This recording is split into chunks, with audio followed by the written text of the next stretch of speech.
There are three major national parks in northern Arizona and southern Utah. Bryce Canyon, Zion,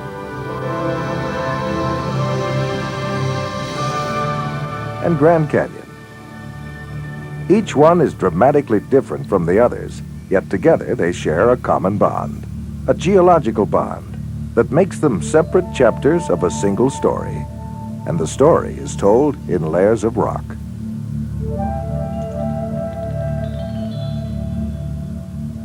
As we travel northward between Grand Canyon and Bryce Canyon National Parks, a series of cliffs rise up, one after the other. They rise like steps, each one higher than the one south of it. The cliffs comprise what is called the Grand Staircase. The north rim of Grand Canyon is at the bottom. Zion National Park is roughly in the middle, and Bryce Canyon is at the top. In our tour of the three parks, we'll climb the Grand Staircase.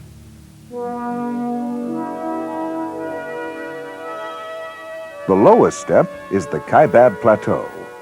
Its edge is the north rim of Grand Canyon.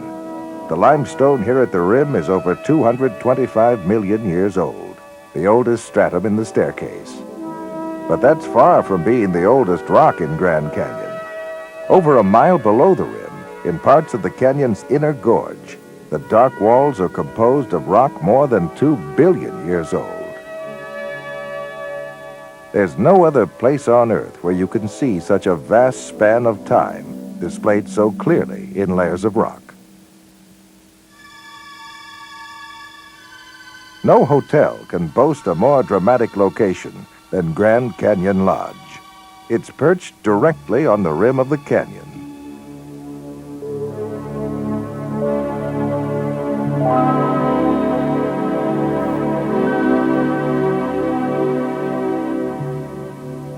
Huge windows with vast panoramic views dominate both the dining room and the sunroom off the lobby. Today, it's hard for us to believe that the first official government exploration party reported in 1853 that the Grand Canyon region was, quote, altogether valueless. It seems intended by nature that the Colorado River shall be forever unvisited and undisturbed.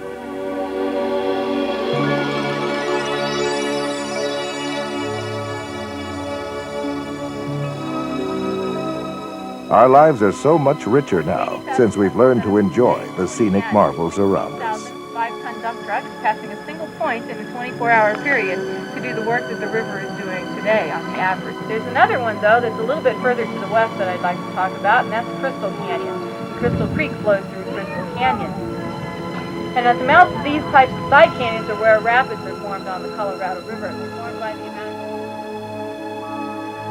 There are several spectacular overlooks on the rim just below the lodge. Bright Angel Point, surely one of the park's most dazzling views, is within a short strolling distance.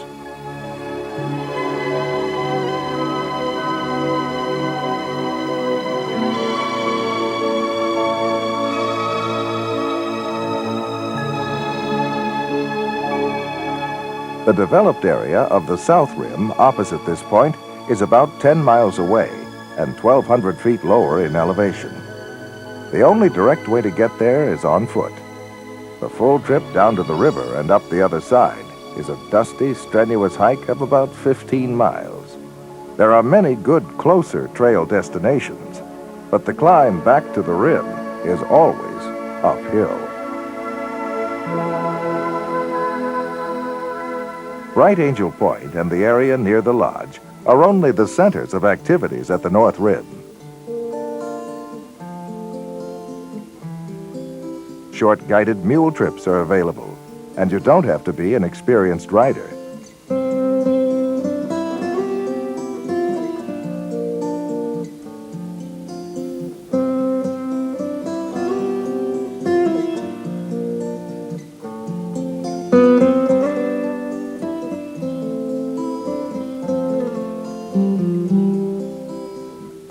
Also, minibuses provide service to several outlying locations.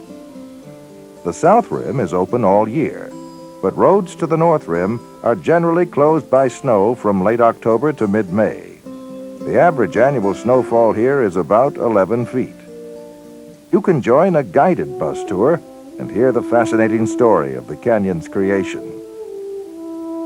Here at Point Imperial, we're farther upriver and at a higher elevation than at any other major overlook on either rim. The canyon is still very wide, but it's not so deep here as it is at Bright Angel Point. The most conspicuous landmark at Point Imperial is the thumb-shaped spire called Mount Hayden. It's composed of hard sandstone, standing on a base of softer red shale. The North Rim's abundant wildlife is a special pleasure for visitors. It's true, however, that everyone doesn't react to all creatures here with equal enthusiasm. Visitors are usually most interested in the famous long-eared kaibab squirrels. They're found here on the Kaibab Plateau and nowhere else. These handsome gray mammals are easily recognized by their characteristic long, tufted ears and large white tail. If you spot one of these fascinating animals, treasure the experience. They're an endangered species. And speaking of ears, those of the mule deer are pretty distinctive too. It's often possible to see these wary animals in early morning and late evening. Near the road, not far south of Point Imperial, is a small prehistoric Indian ruin.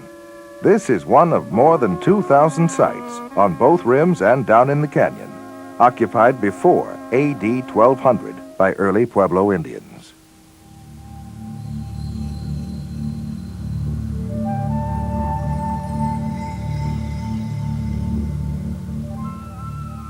Cape Royal is the name of the tip of a long plateau that juts far out into the canyon. Below this point, the Colorado River swings around in a wide curve to the west. The river is in sight from several places here. Rapids, diminished by distance, barely hint at the whitewater chaos that float trips still find in some stretches of the Colorado. Roughly 65 million years ago, massive forces within the earth uplifted this area. The primeval river began cutting its channel deeper and deeper into the layers of rock. Since then, the main canyon and its side canyons have been steadily widened by erosion and weathering. Now, thanks to dams upriver, the Colorado is no longer a major erosive agent, but the weather still continues its slow, unending work. The mountains on the southern horizon here are the San Francisco Peaks near Flagstaff. Probably the most eye-catching feature at Cape Royal is Angel's Window, a natural arch. Erosion has carved an opening in a limestone fin that projects out from the rim. A trail leads along the crest of the fin to a vantage point that gives you a real top-of-the-world feeling. Early or late in the day, it's pleasant to return to one of the overlooks to enjoy the special magic of sunrise or sunset at the North Rim. At these times, the air itself often seems to turn golden. Size and distance are less overwhelming, and the Grand Canyon becomes a personal experience.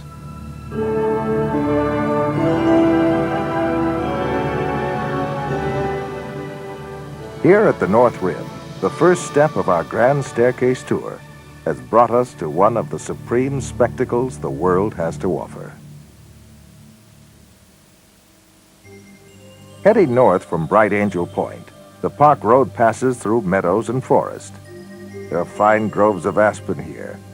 Many of these trees show conspicuously curved trunks, caused by heavy loads of snow that keep the young trees bent over through the winter. After leaving Grand Canyon and heading for Zion National Park, the next steps of the Grand Staircase appear ahead of us. These are the Vermilion Cliffs. Since we're climbing the staircase, these rock strata rest on top of those of the North Rim's Kaibab Plateau. For much of their length, the cliffs are a formidable barrier. This particular step in the staircase is one of the most dramatic escarpments in North America. The remaining steps are not so specifically defined, at least not to a layman's eyes. However, the points of division between them and the different characteristics of rock within them are often very clear once they're pointed out. Our next park, Zion, straddles parts of two steps in the staircase.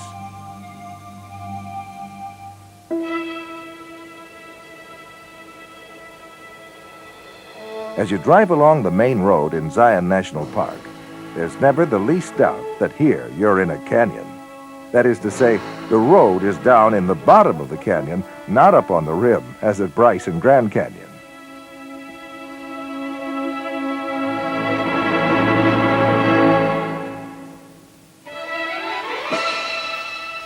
Everywhere, sheer rocky ramparts soar upward to the sky.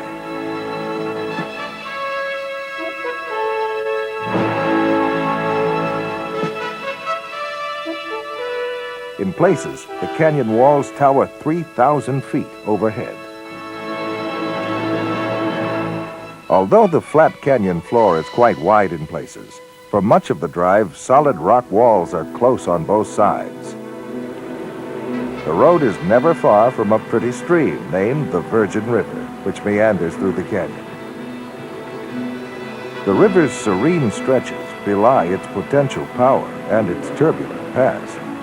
This is the stream that, with help from other natural erosive forces, carved these walls and created Zion Canyon.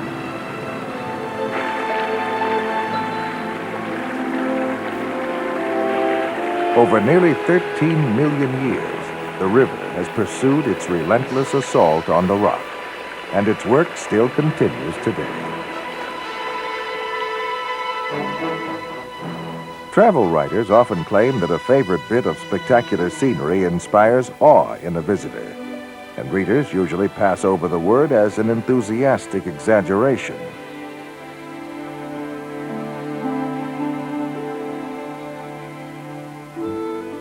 But Zion's splendors really can startle and even awe the most seasoned traveler. Perhaps that's partly because here most visitors, those of us who are not mountaineers anyway, aren't above the scenery. We're not aloof spectators looking down on a pleasant view. In Zion Canyon, the landscape looks down on us. Without our realizing it, it almost seems to absorb us and make us part of it.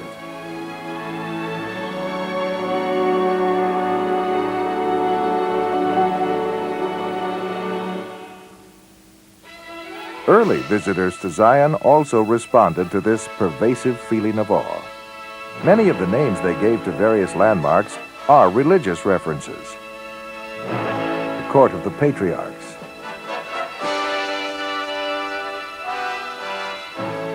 Angel's Landing, even the Altar of Sacrifice with its long streaks of blood-red rock. An early Mormon settler recalled a Bible reference to a place located in the top of the mountains and called the area Zion. Early in this century, one visitor wrote about the park's most familiar feature. "I have looked for this mountain all my life. This is the Great White Throne." Geologically, as we've said, Zion Canyon occupies the middle two steps of the Grand Staircase. Elevations span a wide range. It's about 4,000 feet here on the canyon floor at the visitor center near the south entrance. Some of the multicolored peaks nearby rise to 7,500 feet and more.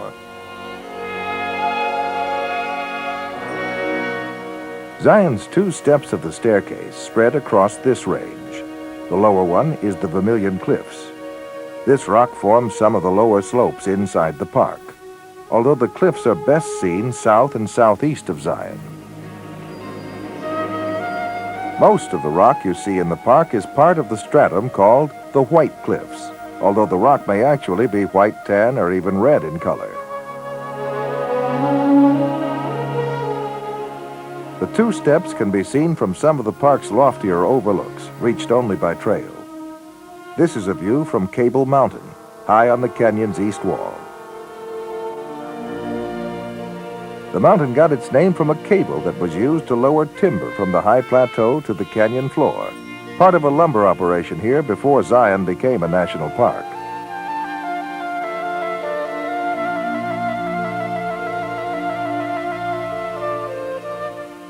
Today, visitors arriving at the south entrance are greeted by a peak called the Watchman. From this point on, we're deep within the walls of Zion.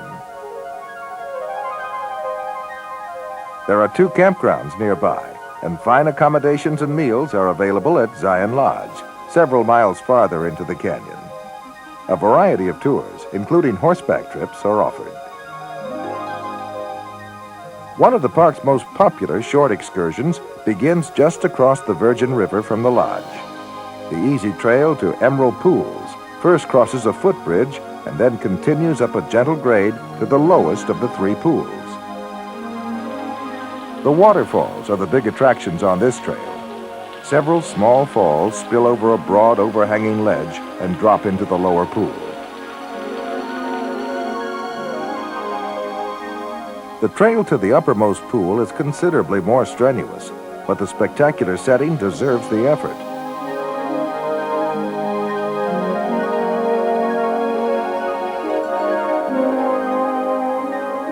Up here, some lucky visitors may find themselves in the company of a pair of mule deer.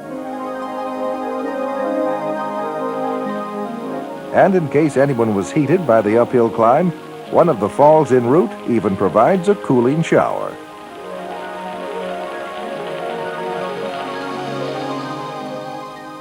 Summertime heat, the great expanses of rocky cliffs, and some of the native plant life suggest that Zion, even with the Virgin River, is an arid place.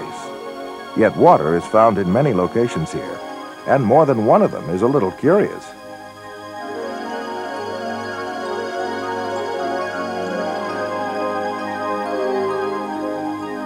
This is aptly named Weeping Rock, at the end of a short, easy trail, about 3 miles up canyon from Zion Lodge. The water comes from a spring in the cliffs above. It spills down the rock face and drips from the rim of the alcove. The volume of water varies with the season, and at times the rock does a lot more than simply weep.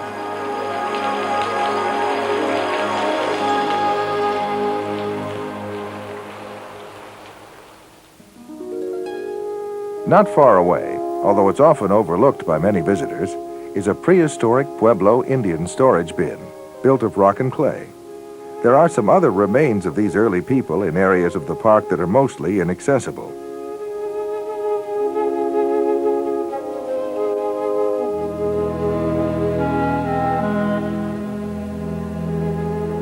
Zion offers some splendid opportunities for long, fairly strenuous hikes, and the climb to the top of Angel's Landing is one of the best.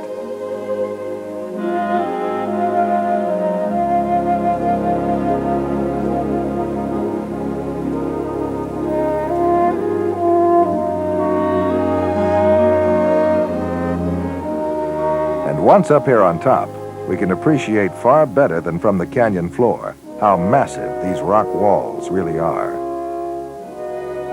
The lower stretches of Zion Canyon are directly under the sun now. Shadows darken the rock, and the river sparkles among the trees.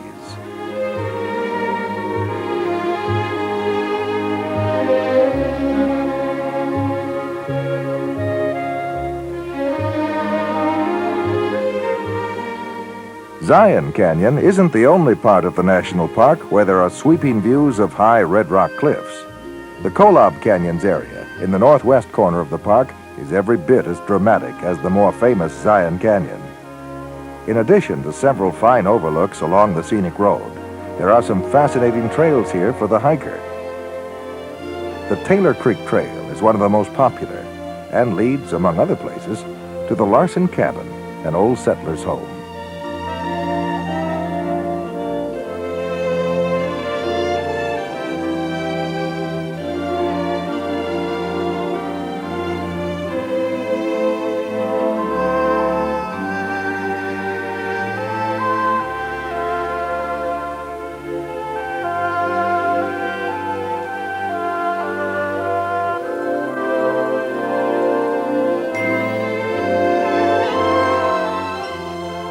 In Zion Canyon, the main road ends at the Temple of Sinawava, a natural rotunda-like place enclosed by high rock walls.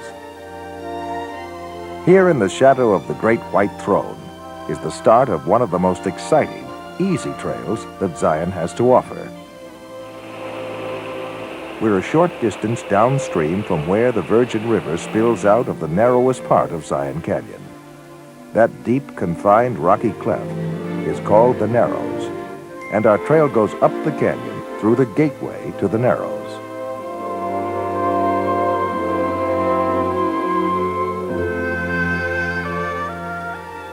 Along the route are the Hanging Gardens, where a spring provides plenty of water for the plants that decorate the mossy wall.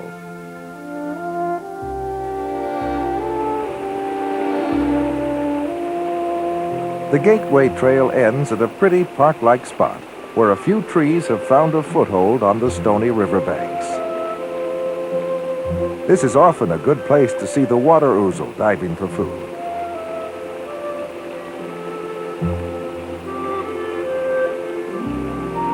Upstream from this point, the Virgin River is closely confined within the sheer walls of the Narrows itself. From this point on, there is no trail. The adventurous ones among us push ahead into this primal place where there is only rock and water. The chasm glows in the indirect light, and the echoing rush of the river creates a strange and eerie atmosphere. The world is far away, and for a time, we are part of Earth.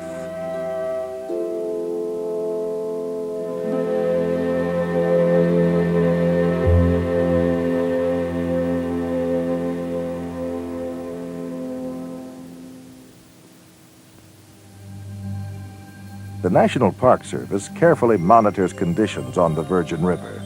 Occasionally, the Narrows are closed to hikers because of the threat of flash floods.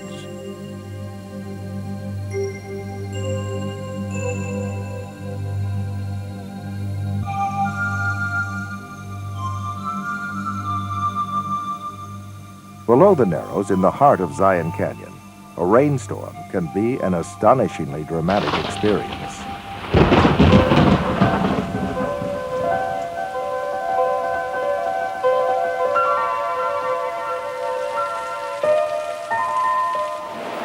At Emerald Pools, the falls have become torrents.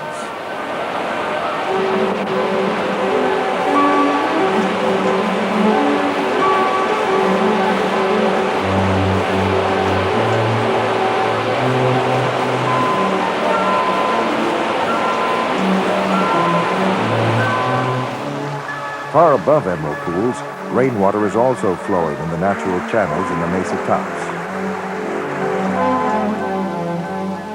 When these temporary streams plunge over the canyon rim, for a short time Zion becomes a wonderland of waterfalls.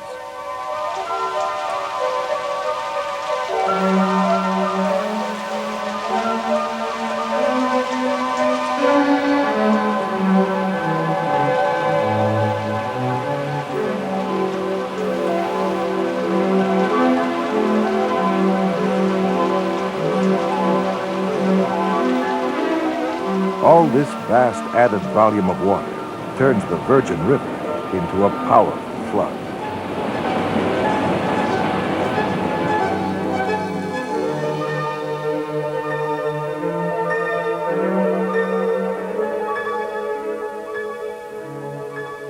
As we leave Zion and head for Bryce, the Zion-Mount Carmel Highway provides a spectacular climb from the canyon floor to the high plateaus to the east.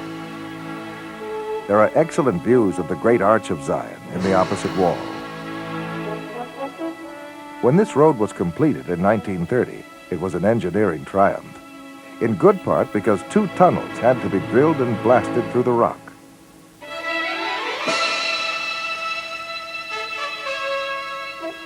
Several windows were cut in the wall for ventilation.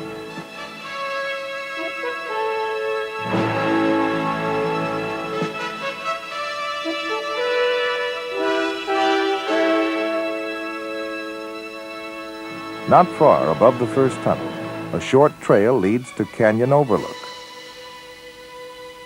We can get a bird's-eye view of the switchbacks we've just driven up and a richer appreciation of the term engineering triumph. Probably no other easy hike in Zion offers a finer panorama.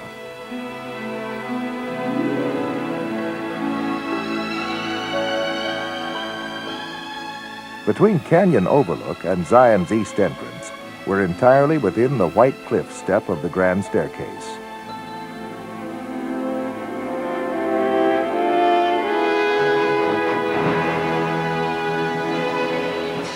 Cone-shaped checkerboard mesa is one of the park's most striking features. The horizontal rock strata are cut by vertical cracks, called fractures by geologists, creating a crisscross effect. To some visitors, the surface is more of a waffle than a checkerboard.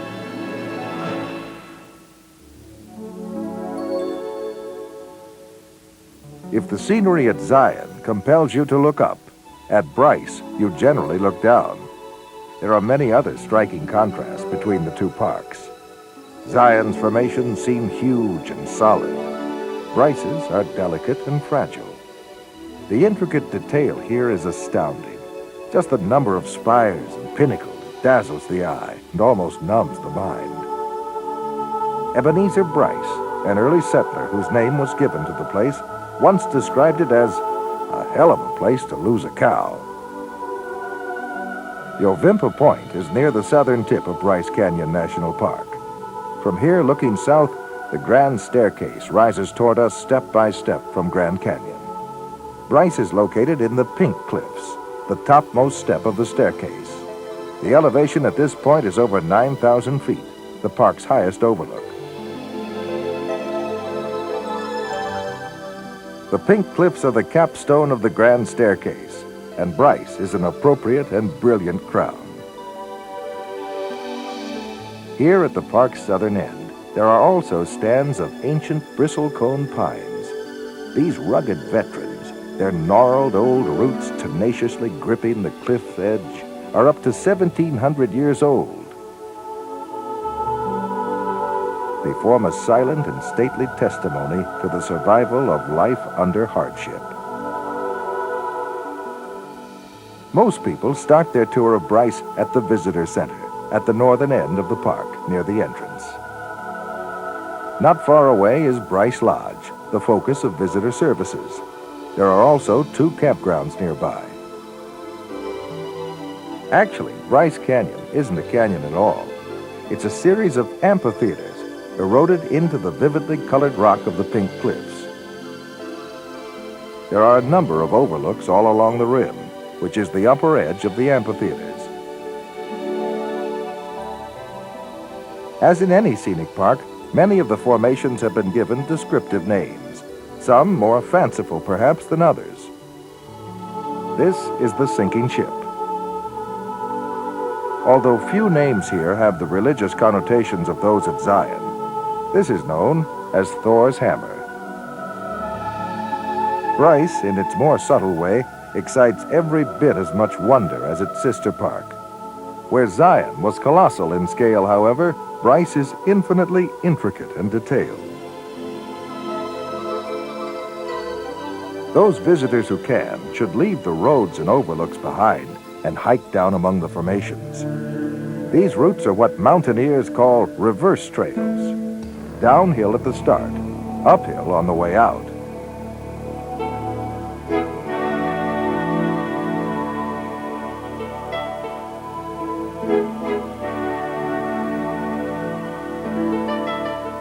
Below Sunset Point, The popular Navajo Loop Trail comprises an almost dizzying series of switchbacks.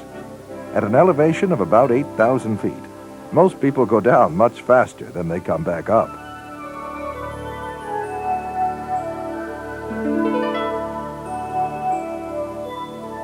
Down here, the light is soft and almost shadowless, and everything is bathed in an eerie reddish glow. Wall Street is the name given to this narrow chasm at the bottom of the switchbacks.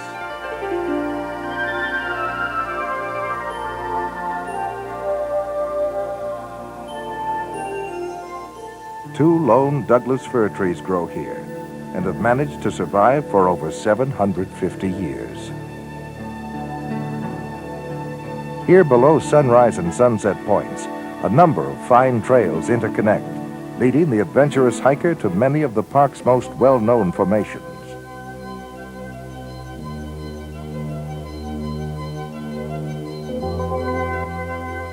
The Queen's Garden is an area of densely packed spires, like flowers in stone, that seem to stretch toward the sun. Why the Queen's Garden? Because Queen Victoria is here in all her dignity and majesty. Far above, on the overlook at Sunset Point, people can scan a wide sea of formations. Down here, we have a wholly different perspective on the wonders of Bryce. Here, things are not just closer. They become individual and specific. We can isolate details from their surroundings, and the delight we find in the park becomes more varied. The Sentinel, seen tall and ramrod straight against the sky, actually looks like a soldier on guard. The more athletic visitors who hike out to Tower Bridge come to understand how much this remarkable formation resembles its London counterpart.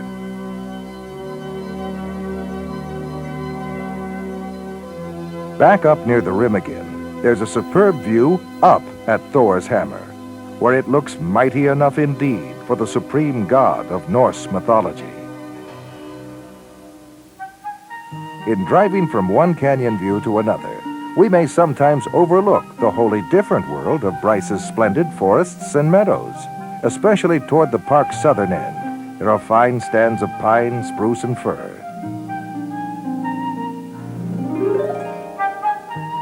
Aspen, their leaves of brilliant gold as fall approaches, brighten the higher slopes. A variety of animals make their home here. Mule deer are the largest mammals in Bryce, although smaller species are more commonly seen.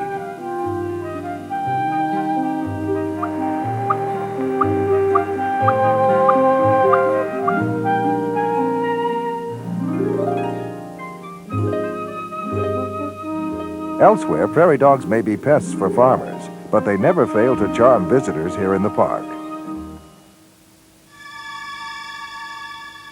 One of the most startling discoveries the newcomer makes at Bryce is that the color and even the shape of the formations seem to change according to the position of the sun. When the sun is behind you, there are few shadows. Colors are bright, but many formations look flat and almost shapeless. With the sun to one side, the spires, even in the distance, stand out sharp and clear. This condition, called cross-lighting by photographers, often provides very striking pictures.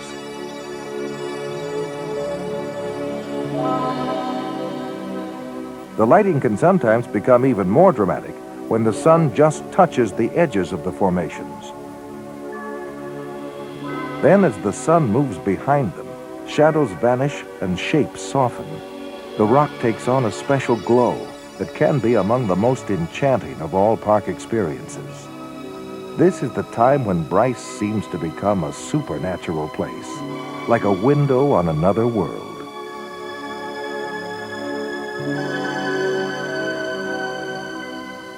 Because Bryce is located in the uppermost step of the Grand Staircase, several geological points about it are unique. These formations are younger than those at Zion or Grand Canyon. The rock strata in Bryce are generally softer than those in the other two parks, and erosion therefore works at a faster pace here. Also, Bryce doesn't have a river flowing through the center of it. Originally, the Paria River began cutting out the amphitheaters here, but it now flows off to the southeast. For millions of years, rain and snow and ice have been the sole agents of erosion in the carving of these formations.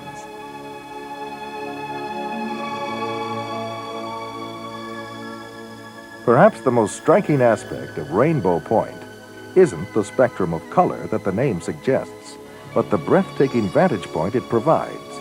From here, there's a grand panorama of miles of eroded cliffs, an all-inclusive view of Bryce as a long chain of scalloped amphitheaters.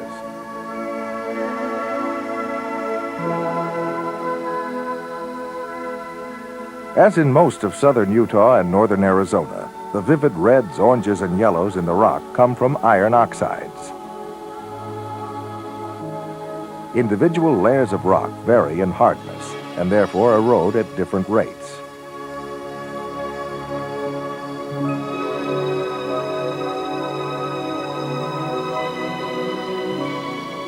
This characteristic has produced the bizarre pinnacles, where harder cap rock has slowed the erosion of softer strata underneath. Note the plants growing on the cap of this isolated spire in Agua Canyon.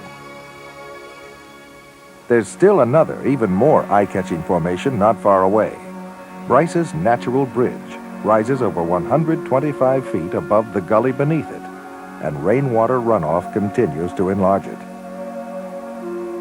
Continue is a key word in the story of Bryce, even more importantly than at Grand Canyon and Zion. Erosion is a continuing process everywhere, but here, because of the softer rock of the Pink Cliffs, the formations are changing faster than at the other two parks. To the average layman's eye, the famous wall of windows seems like an especially prominent target for erosion. This is a relatively thin wall of rock through which the forces of rain and frost have pierced a number of openings. Over a period of time, these windows will collapse as others appear. The entire formation, like every formation in the park, will eventually disintegrate. Erosion will create new ones that will take their places. This continuing cycle of decay and replacement is comparable with birth and death among living things. You don't actually have to use your own leg power to leave the rim and get down among the formations at Bryce. Saddle horses can be rented at the corral near the lodge, and experienced guides conduct scheduled tours during the summer season. For visitors who want to feel a touch of the Old West in some of the most splendid scenery on Earth, this is the trip.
The Pink Cliffs, as we've said, form the top step of the grand staircase, and Bryce Canyon's formations are part of these colorful strata. Bryce, however, isn't the only National Park Service area in the Pink Cliffs. This is Cedar Breaks National Monument, located between Bryce and Zion. Cedar Breaks is another large natural amphitheater, even higher above sea level than Bryce. Elevations at the rim here average over 10,000 feet. Cedar Breaks and Bryce have similar steep, gravelly slopes above great concentrations of weirdly eroded pinnacles. Where many of Bryce's formations tend toward bright reds and oranges, here the colors are often more muted. You'll see a generous palette of colors at Cedar Breaks, but rich chocolates, oranges, and tans usually predominate.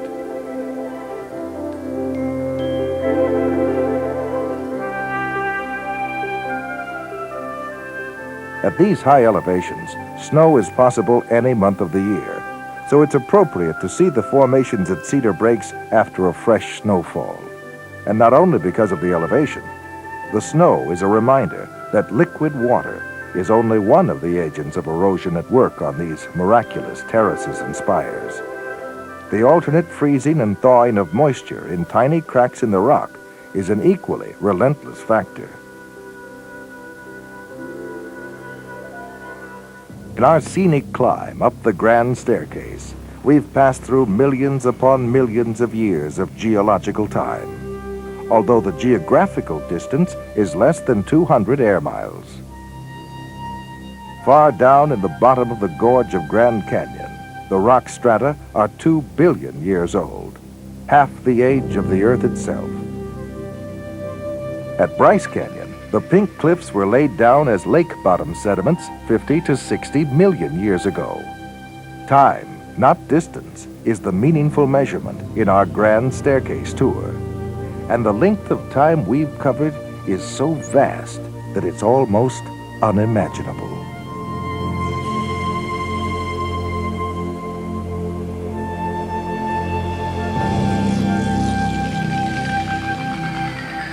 Through the magical eye of the camera, we've had a glimpse back to an ever-changing Earth in primeval times.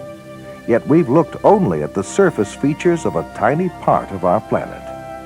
This small area, southern Utah, northern Arizona, holds landscapes that sometimes seem like distorted visions of other worlds. But that's not what they are. They are at the very heart of our own world. These places also hold clues to a long, long story. Here in the rock, symbol of solidity and permanence, are the proofs that nothing is permanent. The rock, the earth, and everything on it are part of the long, flowing river of time. In the unknowable mysteries of the future, the only certainty is change.